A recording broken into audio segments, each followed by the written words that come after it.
19 जनवरी 2003। भारत के कई police officials या फिर पुलिस अधिकारी एक रहस्यमय घने गहरे जंगल में अपना कदम रखते हैं, उन खोए हुए लोगों की तलाश में जिनकी गुमशुदगी की रिपोर्ट्स जंगल के पास के ही शहर में से लिखवाई गई थी। जंगल में जांच पड़ताल करते वक्त उन्हें एक रहस्यमय टावर ऑफ साइलेंस मिलता है, जिसे दखमा भी कहा जाता है। आम भाषा में दखमा पारसी धर्म के लोगों का कब्रिस्तान है, जो राष्ट्रीय या फिर पारसी धर्म के लोग मृत्यु के बाद शव को ना ही जलाते हैं ना ही दफन करते हैं, बल्कि उन शवों को लाकर टावर ऑफ साइलेंस या फिर दखमा की खुली छत में रख दिया जाता है, जहां वो शव पक्षियों का आहार बनते हैं, खास तौर पर गिद्ध का। ऐसे स्थल या फिर जगह कोई नई बात नहीं थी। भारत के कई हिस्सों में ऐसे स्थल पहले से ही मौजूद हैं, मगर इस दखमा या फिर टावर ऑफ साइलेंस का लक्षण कुछ अलग था और आम स्थलों में से असामान्य था। जांचकर्ताओं द्वारा तस्वीर में दिखाई गई इन बॉडीज की पहचान करने की कोशिश की गई या फिर आइडेंटिफिकेशन करने की कोशिश की गई, मगर उनमें से किसी भी बॉडीज की पहचान नहीं हो पाई। पास के ही गांव के लोग दखमा में पड़े उन ढेर सारे शवों के बारे में जानने के बाद आश्चर्य में रह गए।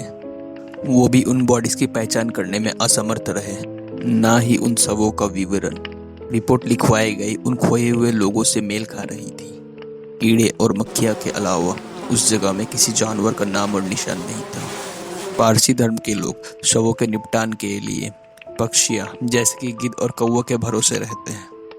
उनका ये मानना है कि अग्नि, जल और प्रेत भी बहुत ही पवित्र होते हैं, जिस कारण ये काम वो हवा और जानवरों पे छोड़ देते हैं। अधिकारियों ने ये देखा कि किसी भी शव को जानवरों ने छुआ तक नहीं था।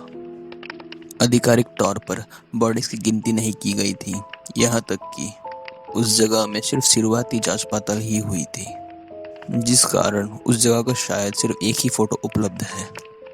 अधिकारी उस जगह में जाना नहीं चाहते थे, सिर्फ इसलिए ही नहीं कि उन्हें उस दृश्य को देखकर असहज महसूस हो रहा था, बल्कि वहाँ पे जो भयानक घटना हुआ उसके बारे में सुनने के बाद पुलिस अधिकारी भी वहाँ पे जाने से डर रहे थे। एक गहरा गोला जो कि तस्वीर के बीच में है, उसमें कई फीट तक रक्त भरा हुआ था। ना रक्त सिर्फ बाहर पड़ी बॉडीज में से तो शायद नहीं आया, वहाँ पे दुर्गंध या फिर बदबू इतना असहनीय था कि वो उस जगह के पास भी नहीं जा पा रहे थे।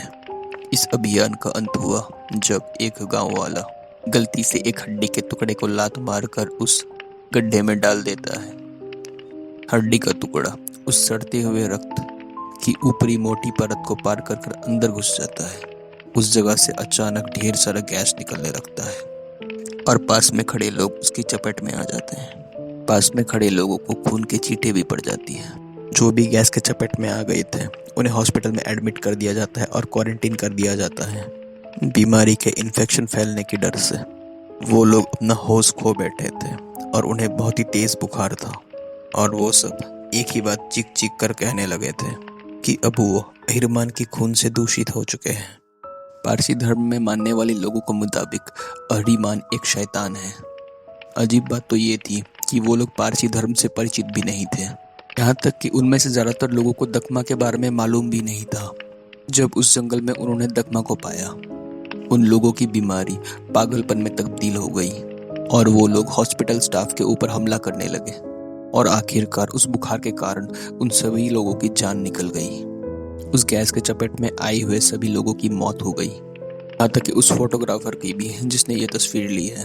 जब अधिकारी दूसरे दिन पूरी तैयारी के साथ हैजमेट सूट पहनकर उस जगह पे पहुंचे, वो जगह सुनसान पड़ी थी। सारे सब गायब हो चुके थे। आश्चर्यजनक रूप से वो खून से भरा हुआ कुआं भी सूख चुका था या फिर गायब हो चुका था। वहाँ पे खून का एक कतरा ना था, और इस घटना से संबंधित सिर्फ एक ही चीज बची थी, वो है ये तस्वीर।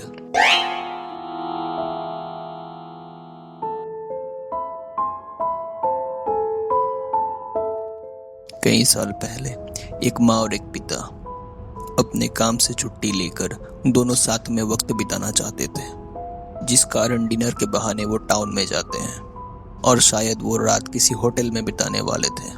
उनके 2 बच्चे थे और उनका ख्याल रखने के लिए अपनी सबसे भरोसेमंद बेबी सिटर को वो अपने घर बुलाते हैं। जब बेबीसिटर उनके घर पहुंचती है, वो देख पाती है कि दोनों बच्चे आराम से अपने बेड में सोए हुए हैं। बेबीसिटर ये देखकर खुश हो जाती है क्योंकि अब उसे बच्चे परेशान नहीं करेंगे और अब बस उसे आराम से बैठकर घर की और बच्चों की रखवाली करनी थी। उस रात के कुछ समय बाद बेबीसिटर बोर होने लगती है और टीवी देखने जाती है, मगर नहीं देख पाती क्योंकि ग्राउंड फ्लोर में टीवी में केबल नहीं लगा हुआ था, क्योंकि बच्चों के पेरेंट्स ये नहीं चाहते थे कि वो टीवी में बेकार की चीजें देखने लगे।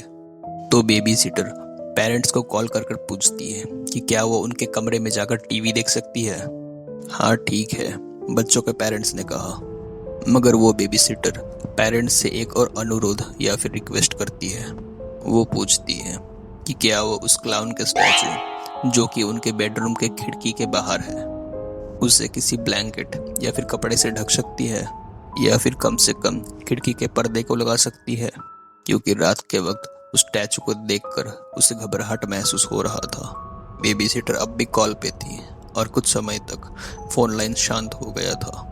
बच्चों के पिता जो कि उस बेबीसिटर से बात कर रहे थे, उन्होंने फोन में कहा, हेलो, जल्दी बच्चों को घर से बाहर लेकर आओ, हम अभी पुलिस को कॉल कर रहे हैं, हमारे पास कोई भी क्लाउन का स्टैचू नहीं है। जब पुलिस उनके घर में पहुंची, तीनों का खून हो चुका था और कोई भी क्लाउन का स्टैचू नहीं पाया गया।